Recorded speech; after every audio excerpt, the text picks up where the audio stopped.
how much money has been paid, as I've tabled some of the documents already, but to Ipuen's Constructions?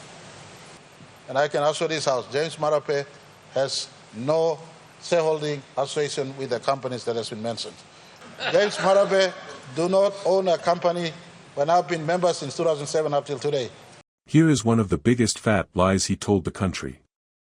When his son was caught by police in Como Airport in Hela Province transporting 1.56 million peanut during the election period, Mr. Marape denied that his son was never involved and the money is not his. He denied that the money belongs to Ipuen's Construction. The fact is that Ipuen's Construction is owned by Marape's cousin and Marape is one of the shareholders. The next lie he told the country is that he never used money in any of his election victories. That means that he did not use a single money in the form of bribery. Just imagine elections up in the highlands of Papua New Guinea. Maybe Marape is heaven sent so the nature performed miracles for him to win. Please watch the footages. Without the use of that funding, whatever it is.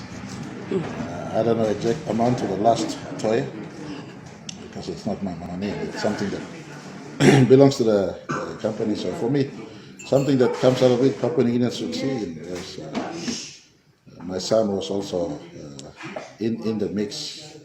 As I said, he was part of the I think 2 or 3 trucks that were going with our journalists to Como. I was in church and going to Como to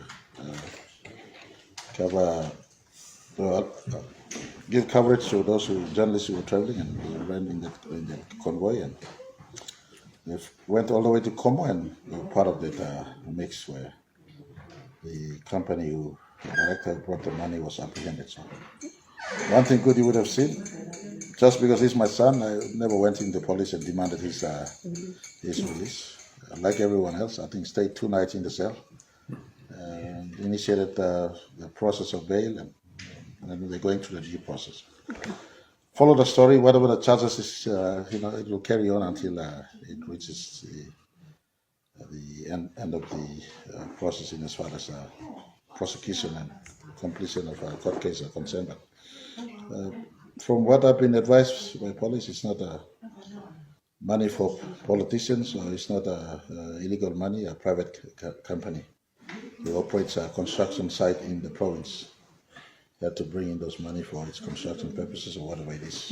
No idea. At the moment, for me, that money wasn't meant for me. That money wasn't coming at my instruction. I don't need that money to assist in my campaignings and pollings. I think from what I know, I may be wrong, but the money is still in the hands of the police. One of them has my surname, who happens to be my son. He was in the vicinity. He was not directly there to pick up the money that was being transported. I just want to report to the country, be rest assured, I don't need that money to make me win my re-elections. Today, without that money, people are coming out big, and I've never used money to win elections since 2007 in my first entry to Parliament. It's cargo that belongs to a local construction company. They knew that the plane is usually checked in heights. If it was any illegal delivery, they would have concealed that, but they thought it was okay for them to bring that money for their own businesses. It was apprehended. These are matters before police. So I just want to inform our country. Nothing to do with me. My son had no input in the transportation of the money.